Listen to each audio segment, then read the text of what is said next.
وہ آ گئے ہیں، وہ اس کے لیے بھیجے گئے تھے اور اس دفعہ وہ پوری قوت کے ساتھ آئے تھے۔ برسوں بعد سرکار نے ایک دفعہ پھر اس کی طرف اپنا جادو پھینکا تھا۔ یہ کیسے ممکن ہے مالا؟ سفورہ سنتے ہی چلائی، تم پلس پہ تھی۔ اس نے سفورہ کو یہ خبر دینے میں 1 ہفتہ لگایا تھا۔ اس ایک ہفتے میں اس نے دھیان سے کوئی کام نہیں کیا تھا۔ وہ بس روئی تھی، بہت روئی تھی، ہر اٹھتا قدم ہلا میں اٹھا۔ زندگی ایک دم تاریک ہو گئی، وہ بند گلی میں تھی اور سارے راستے بند ہو گئے تھے۔ برتھ کنٹرول 1000 وجوہات کے باعث ناکام ہو سکتے۔ سفورہ شاید 1-2 دفعہ دیر سے لی تھی، اسی کی سزا ہے۔ وہ کافی شاپ کے کاؤنٹر پر کھڑی تھی، اس وقت وہاں گاہک نہیں تھے، وہ کھل کر بات کر سکتی تھی۔ آر یو شور؟ سفورہ کو ابھی تک یقین نہیں آ رہا تھا، لیکن اسے یقین آ چکا تھا۔ وہ ڈاکٹر کے پاس سے جا کے لوٹ آئی تھی۔ 10 ہفتے ہو چکے ہیں۔ جب میں زیاد کے اوپر بک شیف گرا کے وہاں سے آئی تھی تب بھی میں پریگننٹ تھی، لیکن میرے ذہن میں اتنا کچھ چل رہا تھا کہ اس طرف دھیان ہی نہیں گیا۔ پھر اسے یاد آیا، سعودیہ میں بھی مجھے صرف فرسٹ ایڈ دی گئی تھی، بلڈ ٹیسٹ نہیں کیا گیا، مجھے معلوم ہی نہیں سکا میں اس بچے کا کیا کروں گی۔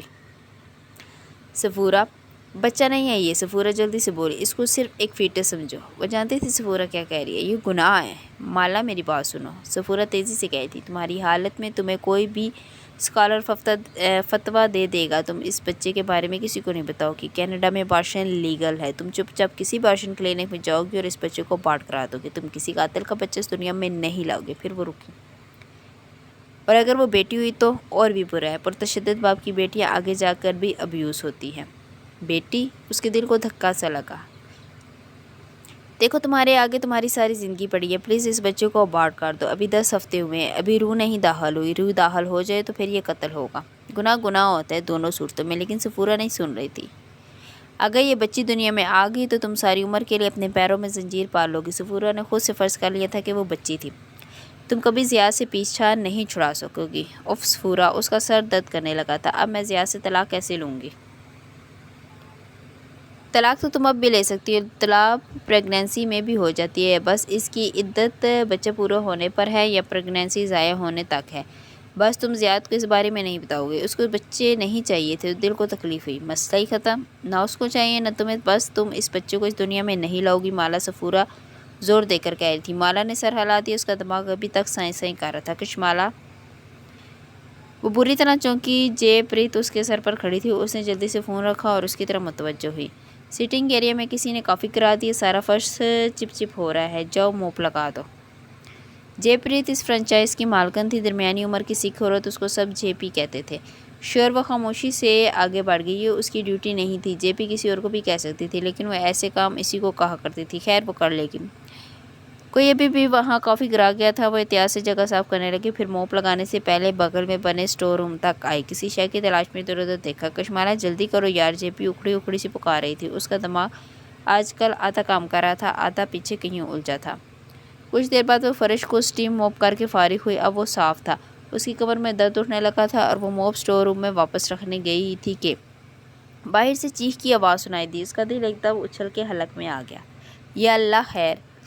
وہ دوڑتے قدموں سے باہر گئی، اگلے چند لمحے کسی فلم کی طرح گزرے، سلو موشن فلم۔ ایک درمیانی عمر کی عورت فرش پر گری چلا رہی تھی، ورکر اس کے گرد اکٹھے ہو رہے تھے۔ جے پی ہاتھ جوڑتے ہوئے پریشانی سے کچھ کہہ رہی تھی، وہ گمسم سی کرسی کے کنارے پہ بیٹھ گئی۔ ایمبولینس کا سائرن، بھاگتے ہوئے اہلکار جو اسٹریچر چلا رہے تھے، جے پی کی گھورتی نظریں، وہ عورت ابھی تک درد سے چلا رہی تھی، ساتھ ہی وہ انگلی اٹھا اٹھا کے جے پی سے کچھ کہہ رہی تھی۔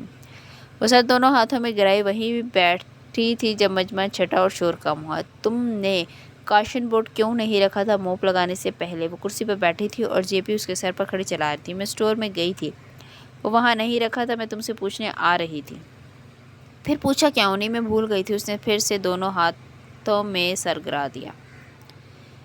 تمہیں اندازہ ہے کہ تم نے کیا کیا؟ جے پی کرسی کھینچ کے سامنے بیٹھی، اس کا چہرہ غصے سے سرخ ہو رہا تھا۔ تم نے ویٹ فلور کا بورڈ نہیں رکھا، ایک عورت تمہاری وجہ سے گیلے فرش سے پھسل گئی، اگر اس کی کوئی ہڈی ٹوٹ گئی تو اس کے میڈیکل بلز کون بھرے گا؟ تمہارے پاس انشورنس ہے؟ اس کی آنکھیں بھیگنے لگی، نفی میں سر ہلایا۔ اس کی انشورنس تو اتنی بھی نہیں تھی کہ اس عورت کی مرہم پٹی کروا سکتی، کہاں ہاسپٹل بلز، اور اگر سرجری ہوئی تو ہزاروں ڈالرز کا خرچہ ہوگا، کون ادا کرے گا؟ میں سچ کہہ رہی ہوں، بورڈ وہاں پر نہیں پڑا تھا، اسے بار بار رونا آ رہا تھا۔ خلا کا کیس، پریگنینسی ٹیسٹ اور یہ مسئلہ، سب کچھ ریکارڈ ہو چکا ہے۔ جے پی نے فکر مندی سے دیوار میں لگے کیمرے کو دیکھا۔ ہمیں تمام ثبوت محفوظ رکھنے ہوں گے، میں اپنے وکیل کو کال کرتی ہوں۔ اس پر ایک گھورتی نظر ڈال کے وہ اٹھ کھڑی ہے۔ اگر اس عورت کو کچھ ہوا تو تم اس کے ہاسپٹل کا بل 1 ادا کرو گی کشمالہ۔ وہ پھنکارتے ہوئے آگے بڑھ گئی۔ وہ کتنی ہی دیر وہاں بیٹھی رہی، پھر ایک دم اٹھی اور تیزی سے اسٹور روم تک کا دروازہ کھولا۔ پیلے رنگ کا بورڈ سامنے ہی رکھا تھا۔ اس کا دماغ گھوم گیا، اسے یہ پہلے کیوں نہیں نظر آیا؟ اس نے کیسے بورڈ رکھے بغیر موپ کر دیا؟ اسے زور کا چکر آیا تھا۔ ایک دم کسی نے پیچھے سے اسے تھام لیا۔ چند لمحے ہر جگہ تاریکی چھا گئی۔ پھر اس نے پلکیں چپکائی۔ وہ دیوار کا سہارا لیے کھڑی ہوئی اور اس کو سیاہ مضبوط ہاتھ نے تھام رکھا تھا۔ مالا نے پلٹ کر دھندلی نگاہوں سے دیکھا۔ وہ پیٹریشیا تھی، اس سے چند برس بڑی، سیاہ فام عورت جو اس کے ساتھ اسی شاپ پہ کام کرتی تھی۔ سب اسے پیٹ کہتے تھے۔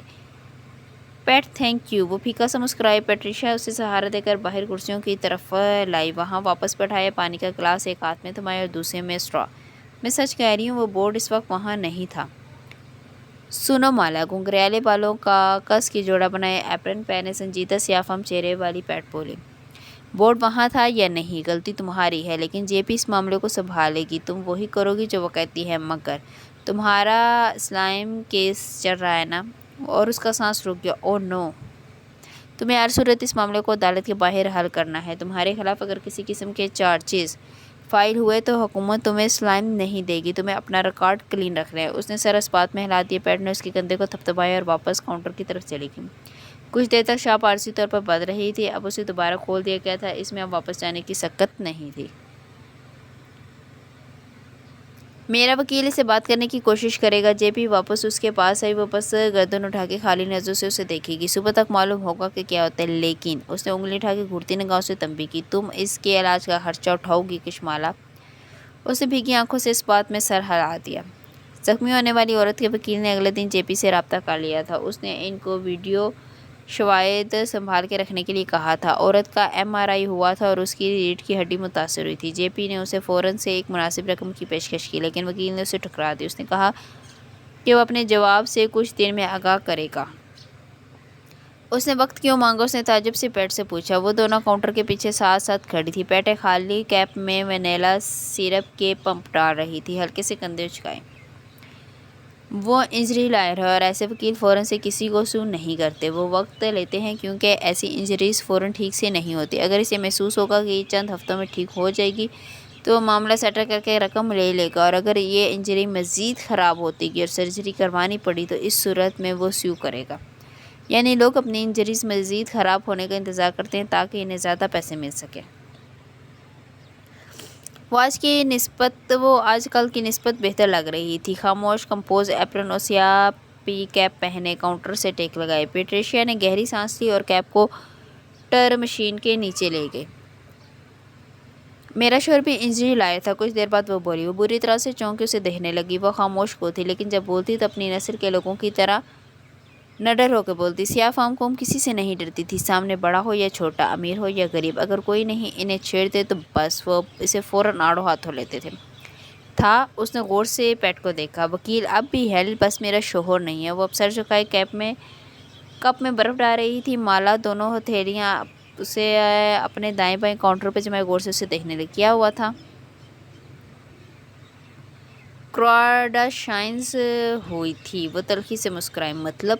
وہ کب دوسرے ایسوسیٹ کو تھما کر واپس اس تک اسی سنجیدگی سے اسے دیکھا۔ شمالی امریکہ کی زمین ہمیشہ سے ہمارے لیے تنگ تھی۔ صدیوں سے سفید فاموں نے سیاہ چمڑی والوں کو اپنا غلام بنائے رکھا تھا۔ پھر وقت بدلا، ہمارے لوگوں نے ترقی کی، دنیا میں آگاہی پھیلی، بلیک لائفز میٹر، وہ غور سے اسے سن رہی تھی۔ لیکن پھر ان 5 عورتوں نے ہماری زندگی برباد کر دی۔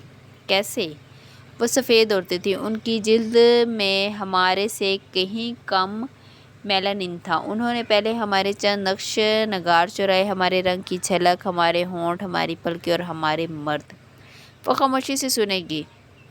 کارڈیشنیئرز نے صدیوں پرانے رواج کو تازہ کیا۔ جب ایک سفید فام عورت ایک سیاہ فام مرد غلام کو ساتھ لیے بازار جایا کرتی تھی۔ وہ سیاہ فام اس کا بیگ اٹھاتا تھا، اس کی بگی چلاتا تھا اور اس کے بیت کھاتا تھا۔ کارڈیشنیئرز نے سفید مردوں کو چھوڑ کے سیاہ مردوں کو اپنا بوائے فرینڈ منتخب کرنا شروع کیا۔ وہ اس خطے کی سب سے بڑی انفلوئنسرز ہیں اور ان کو پسند کرنے والی عورتیں، بلکہ عورتوں کی ایک نسل، ان کی نکالی کرتی ہے اور وہ وہی پہننا چاہتی ہیں جو انہوں نے پہنا۔ ویسا جسم چاہتی ہے جیسے ان کا ہو اور ان کے بوائے فرینڈز بھی ویسے ہی چاہتی ہیں۔ اس کی نگاہیں شاپ کے دوسرے رخ تک اٹھتی گئی۔ وہاں قطار میں لگے لوگوں میں سے ایک سفید فام لڑکی تھی، یوگا پینٹس اور کراپ ٹاپ پہنے۔ وہ فون پر بات کر رہی تھی۔ اس کے ساتھ ایک سیاہ فام نوجوان تھا، ڈھیلے ڈھالے سویٹ پینٹ اور ہوڈی پہنے، الٹی پیک اپ سر پر اٹھائے، گردن میں سنہری زنجیریں باندھے اور اس لڑکی کے چھوٹے سے کتے کی زنجیر تھامے ہوا تھا۔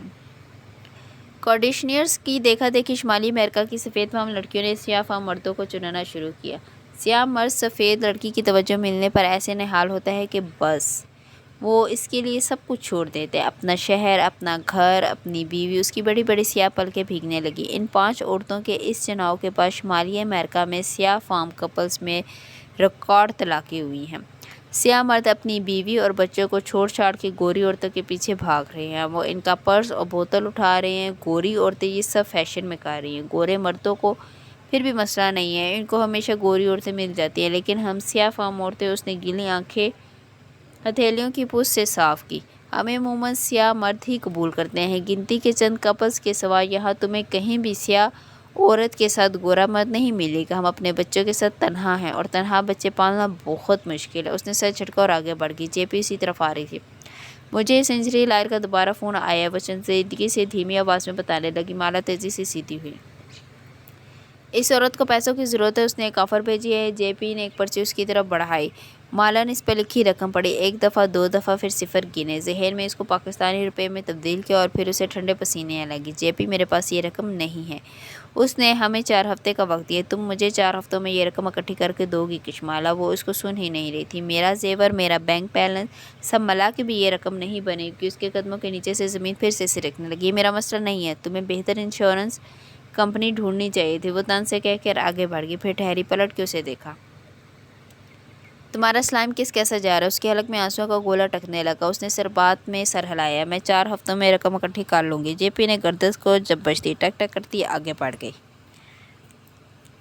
اب اس کی باری آرڈر لینے کی تھی۔ وہ اسکرین کے پیچھے آ کھڑی ہوئی اور قطار میں کھڑی لڑکی کا آرڈر نوٹ کرنے لگی۔ کپ پر اس کا نام لکھا اور کپ پیٹ کی طرف بڑھا دیا۔ لڑکی نے کارڈ ٹیپ کر کے ادائیگی کر دی اور آگے بڑھ گئی۔ گڈ مارننگ، آپ کیا لیں گے؟ مالا نے اسکرین سیٹ کرتے ہوئے چہرہ اٹھایا۔ وہ ایک نوجوان تھا، 17-18 برس کا۔ اس کی آنکھیں بھوری اور رنگت قدمی تھی، بال گھنگریالے اور ماتھے پر بکھرے تھے۔ اسے دیکھ کے وہ مسکرایا۔ چائے ٹی لاتے میڈم، لائٹ آن آئس۔ مالا نے مسکرا کے آرڈر نوٹ کیا۔ اس نے کارڈ ٹیپ کیا اور وہ مارکر اور کپ اٹھائے ہوئے پوچھنے لگی، آپ کا نام؟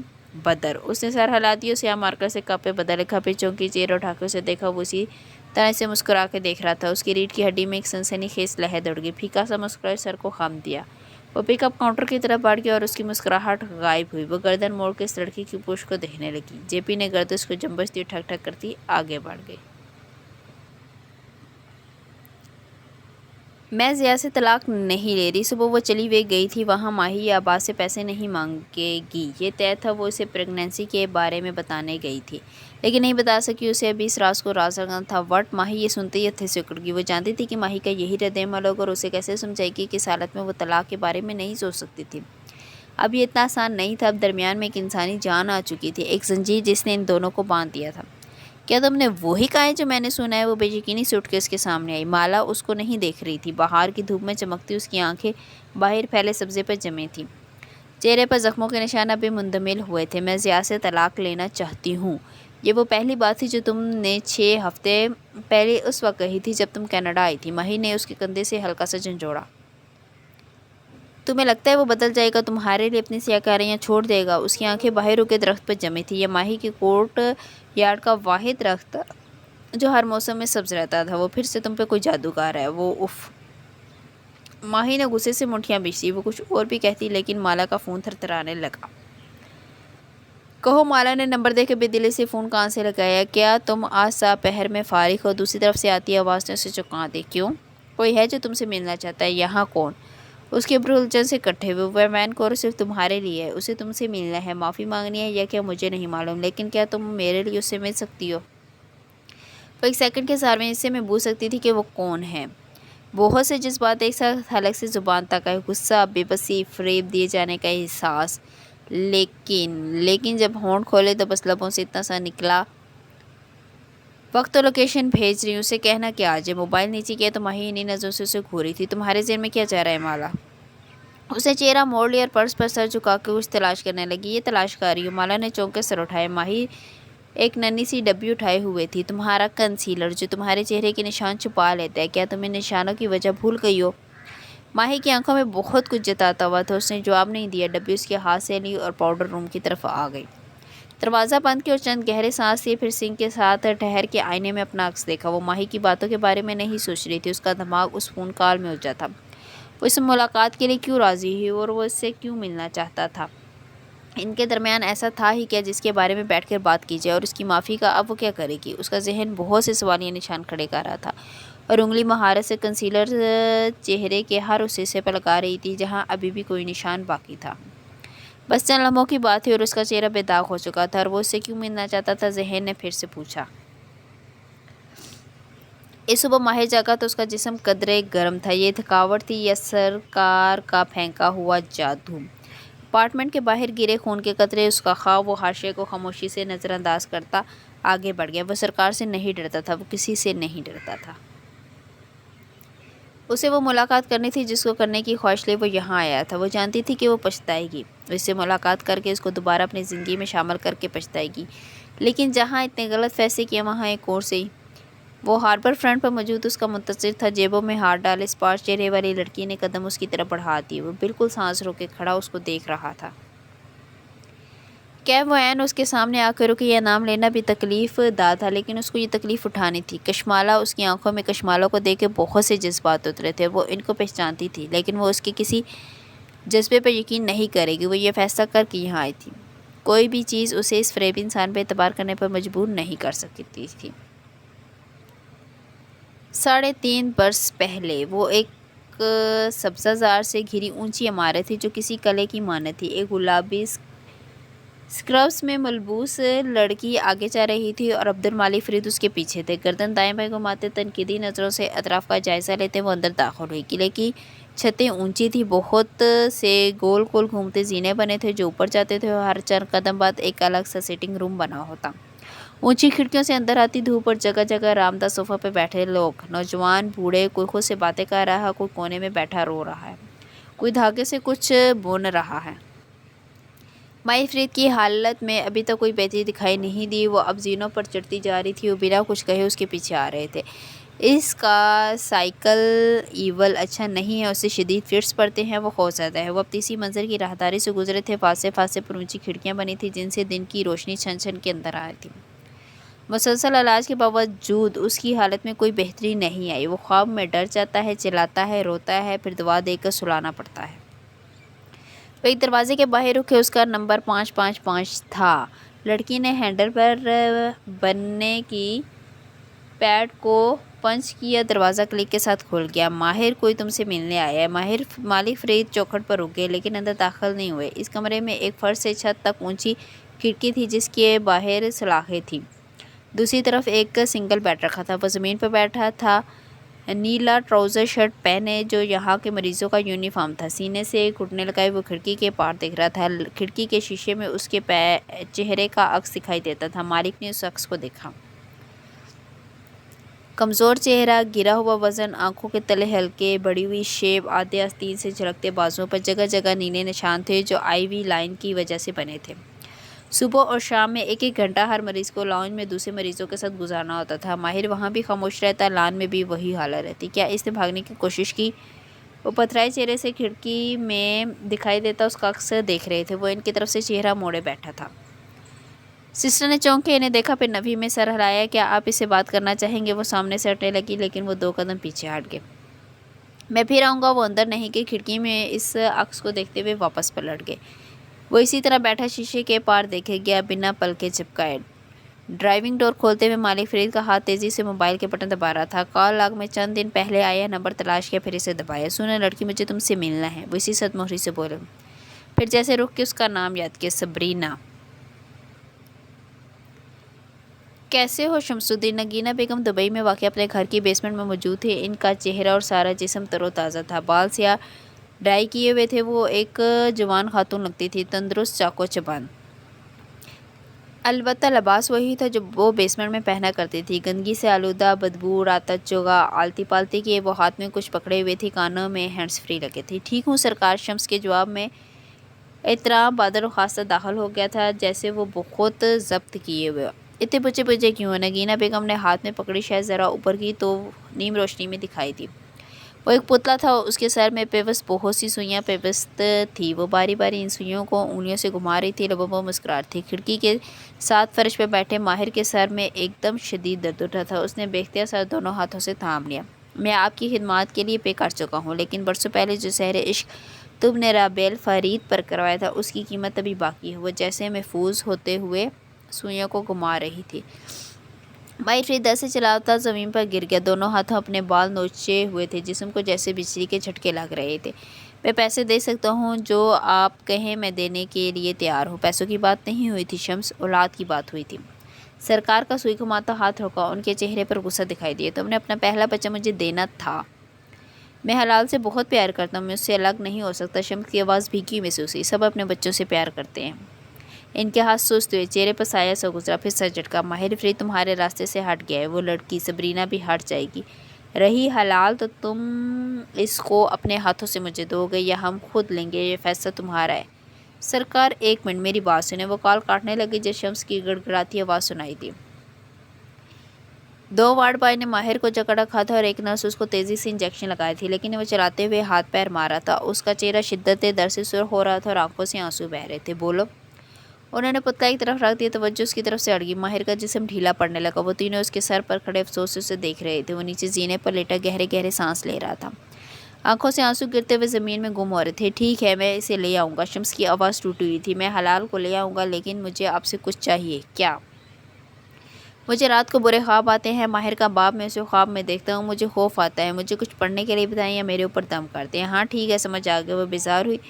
ہم تمہیں ایک عمل بتاتے ہیں، وہ کرنے سے فاقہ ہوگا، غور سے سنو۔ وہ پروفیشنل انداز میں کہہ رہی تھی۔ لندن کے ایک مصروف شاہراہ پر ایک وین کھڑی تھی شمس، اس وین کے پیچھے حصے میں کھڑا تھا، فون سپیکر پر لگا تھا اور نگینہ بیگم کی آواز سارے میں گونج رہی تھی۔ وین کے اندر بہت سی اسکرینز لگی تھی، ایک نوجوان ایک کمپیوٹر کے سامنے بیٹھا تیزی سے کیز دبا رہا تھا۔ بس یا کچھ اور؟ وہ کتائی ہوئی تھی۔ شمس نے نوجوان کو دیکھا، اس نے جلدی سے ایک ہاتھ کو گھما کر اشارہ کیا، بات کو طول دو۔ رابیل کے ساتھ بھی کچھ مسائل چل رہے ہیں، پلیز میرا مسئلہ سن لیں، میں بہت پریشان ہوں۔ وہ لہجے میں حرکت آری یہ کہہ رہا تھا۔ نگینہ بیگم کی اکتاہٹ سے سنے گی۔ اب وہ اپنے باکس سے کچھ اور نکال رہی تھی۔ انہیں بہت سے کام کرنے تھے، کچھ کلائنٹس کو کالز کرنی تھی، کچھ کے لیے نقش و تعویذ لکھنے تھے، اور یہ بات ختم نہیں کر رہا تھا۔ وین میں کٹ کٹ کیز دباتے نوجوان کی آنکھیں چمکی، مسکرا کے شمس کو دیکھا اور سر کو خم دیا۔ بہت شکریہ سرکار، میں وہی کروں گا جو آپ نے کہا ہے۔ شمس نے جلدی سے خداحافظ کہہ کر کال بند کی، پھر تیزی سے اس کی طرف جھکا۔ کال جتنی لمبی ہوتی ہے، آسانی سے ہم پن لوکیشن تک پہنچ جاتے ہیں۔ یہ کال ماسک کی گئی تھی، لیکن مسکرا کے اس نے ایک چٹ پر چند الفاظ سے کہ ہم کالر تک پہنچ چکے ہیں۔ یہ عورت دبئی سے کال کر رہی ہے، یہ اس کی لوکیشن کے کوآرڈینیٹس ہیں۔ پرچی اسے تھمائی اور دائیں بائیں دیکھا۔ اب جلدی سے یہاں سے نکلو، میں اسٹیک آؤٹ پہ ہوں، دبی دبی آواز میں یاد کرایا۔ شمس نے اس کا کندھا تھپ تھپایا اور چٹ تھامے چپکے سے اس پولیس وین سے باہر نکل آیا۔ وہ سرکار جسے کبھی کوئی نہیں ملا تھا، وہ سرکار جس کو کسی نے نہیں دیکھا تھا۔ شمس الدین بالآخر اس کی لوکیشن تک پہنچ گیا تھا۔ سڑک کنارے قطار میں ریستوران اور کیفے تھے، جن کے آگے سرخ چھجے بنے تھے، ان کی چھاؤں میں گول میزیں اور کرسیاں بچھی تھیں۔ ایسی ایک میز پہ وہ بیٹھی دکھائی دے رہی تھی، سیاہ آنکھوں والی لڑکی جو ادھر ادھر دیکھتی تو اونچی پونیں جھولتی۔ وہ اس سے کافی دور کار پارک کیے ڈرائیونگ سیٹ پہ بیٹھا تھا، سن گلاسز لگائے، پی کیپ پہنے، وہ خاموشی سے اسے دیکھ رہا تھا۔ جب کار فون کی گھنٹی بجنے لگی، جی سرکار، بٹن دباتے ہی زیاد کا لہجہ مؤدب ہو گیا۔ اس لڑکی کا کیا بنا؟ نگینہ بیگم کی ناخوش آواز سپیکر میں گونجی۔ وہ میری نگاہ میں ہے۔ وہ اب اپنی جگہ سے کھڑی ہو رہی تھی، سامنے سے ایک سفید بالوں والا اور دھیڑ عمر شخص چلا آ رہا تھا۔ اس کو دیکھ کر وہ شناسائی سے مسکرائی تھی اور اس کی مسکراہٹ پر نگاہیں مرکوز کیے ہوئے تھا۔ اتبا کیوں لگ رہا ہے؟ ان کی آواز میں ایک کاٹ تھی۔ قتل ایک آرٹ ہے سرکار، ایسی صفائی سے سرطان سے جدا کرنا کہ وہ کرائم آف پیشن لگے بھی اور آرٹ بھی، اور ایسی نفاست سے تمام مہرے اپنی جگہوں پر رکھ کے بساط اور اٹھانا کہ وہ ایک حادثہ لگے۔ یہ اس سے بڑا آرٹ ہے، اس کام کو جلد مکمل کرو، مجھے شمس کی طرف سے نہ جانے کیوں کچھ کھٹک رہا ہے، میں اپنی مرضی سے کام کرتا ہوں سرکار، جب وقت ہوگا کام مکمل ہو جائے گا۔ اس نے بٹن دبایا، کال بند ہو گئی۔ ایک لمحے کے لیے بھی نگاہ ان دونوں سے نہیں ہٹی۔ وہ یہاں سے سن نہیں سکتا تھا کہ وہ ان سے کیا کہہ رہی، اسے سننا بھی نہیں تھا، وہ صرف اسے دیکھ رہا تھا۔ وہ عادتاً کان کے پیچھے بال اڑس رہی تھی۔ وہ کتنی خوبصورت تھی، آپ کو میری بات سننی چاہیے تھی، سبرینا خفگی سے کہہ رہی تھی۔ وہ ٹیک لگائے خاموشی سے اسے دیکھ رہی تھی، سفید بال جل کے باعث سلور لگ رہے تھے۔ ماہر ذہنی مریض نہیں ہے، لیکن آپ نے بھی انہی لوگوں کا اعتبار کیا جو اس کو راستے سے ہٹانا چاہتے تھے۔ انہوں نے جواب نہیں دیا، وہ جیسے اس کا چہرہ پڑھ رہے تھے۔ سبرینا نے بے چینی سے پہلو بدلا۔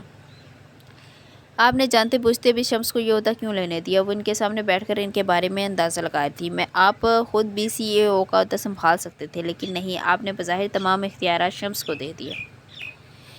البتہ وہ اس کے باوجود آپ کے دستخط کا محتاج ہے، وہ اپنی مرضی سے کچھ نہیں کر سکتا۔ آپ نے سوچا کہ کچھ ایسا کریں جس سے مسز رابیر کو اپنے شوہر کی حقیقت معلوم ہو سکے اور ہولڈنگ کا نقصان بھی نہ ہو، تاکہ کل کو ماہر آپ کو لالچی نہ سمجھے۔ لیکن چہرہ آگے کو جھکایا اور ان کی آنکھوں میں دیکھا، وہ رہے گا ہی نہیں تو کیا فائدہ؟ کہہ لیا، انہوں نے کپ اٹھا کے ہونٹوں سے لگایا۔ سبرینا نے برہمی سے انہیں دیکھا اور ہاتھ نیچے گود میں رکھ لیا۔ یہ اس کے لیے خاموش رہنے کا اشارہ تھا۔ میرے لیے یہ باتیں بے معنی ہیں، جادو، جنات، ربش۔ اسپاٹ چہرہ لیے کہہ رہے تھے۔ ماہر جادو کا مریض ہے مسٹر فرید۔ اس نے ناخن سے میز پر 2 دفعہ دستک دی۔ چہرہ گلابی ہوا۔ یہ ایسا جرم تھا جس کا کوئی ثبوت نہ تھا، نہ گواہ۔ وہ کیسے انہیں یقین دلائے؟ کہاں نہ بے معنی، انہوں نے ناک سے مکھی اڑائی۔ پھر آپ نے مجھے یہاں کیوں بلایا ہے؟ میں آپ کو کوئی دوسرا معنی نہیں سمجھا سکتی۔ مالی فرید نے کپ نیچے رکھا اور سامنے بیٹھی لڑکی کو دیکھا۔ وہ سیاہ آنکھیں چھوٹی کیے غور سے انہیں دیکھ رہی تھی۔ میں جادو پہ یقین نہیں رکھتا، نہ اس کے ڈاکٹرز رکھتے ہیں۔ وہ بنا یقین کے اس کا علاج ممکن نہیں۔ وہ چونکی، یعنی آپ کا یقین اندر سے ڈگمگا رہا ہے، لیکن آپ کی انا آپ کو اعتراف کرنے نہیں دے گی۔ میں پریکٹیکل آدمی ہوں، مسائل کا حل نکالنا چاہتا ہوں، اور آپ مجھ سے اس مسئلے کا حل پوچھنا چاہتے ہیں۔ وہ بنا کچھ کہے اسی اسپاٹ چہرے کے ساتھ اسے دیکھی گئی۔ اللہ تعالیٰ کسی انسان کی حالت اس وقت تک نہیں بدلتا جب تک وہ خود اس کو نہ بدلنا چاہے۔ جادو کے مریض کو بھی خود تندرست ہونے کا ارادہ کرنا ہوتا ہے، ورنہ وہ کبھی ٹھیک نہیں ہوتا۔ اور یہ ارادہ کیسے کرے گا؟ وہ رکی، چہرے پر تسبس ابھرا، لب کاٹا۔ چند لمحے خاموشی سے گزر گئے۔ تمہاری جاب بحال کر دی گئی ہے، تم کل سے آفس واپس آ سکتی ہو۔ مزید اس کے بولنے کا انتظار کیے بغیر جگہ سے اٹھ کھڑے۔ وہ چند قدم آگے گئے تھے کہ اس نے پکارا، مسٹر فرید۔ مالی فرید نے پلٹ کے دیکھا۔ ماہر کو مدد چاہیے، اس انسان کی مدد۔ وہ جھکے سر کے ساتھ میز پر نیپکن رکھے اس پر کچھ لکھ رہی تھی۔ اونچی پونی دائیں بائیں جھو رہی تھی۔ دور بیٹھا ضیاء سلطان اب اس لڑکی کو ایک نیپکن اس بوڑھے آدمی کی طرف بڑھاتے ہوئے دیکھ رہا تھا۔ ہونٹوں پر مسکراہٹ تھی اور آنکھوں میں دلچسپی۔ مالی فرید کے جانے کے بعد وہ وہاں سے اٹھی اور سڑک پر آگے چلتی گئی۔ پھر کسی احساس کے تحت گردن موڑی۔ سڑک پر دور دور تک اپنے آپ میں مگن مصروف ٹریفک رواں دواں تھا۔ سبرینا کی آنکھوں میں بے چینی سی ابھری۔ اس نے دائیں بائیں دیکھا، یوں لگتا تھا کہ کوئی اسے دیکھ رہا ہے۔ ایک عجیب سی سنسنی خیز اس کی ریڑھ کی ہڈی میں سے گزر گئی۔ وہ زیر لباطر کرسی پڑھتے ہوئے آگے بڑھ گئی۔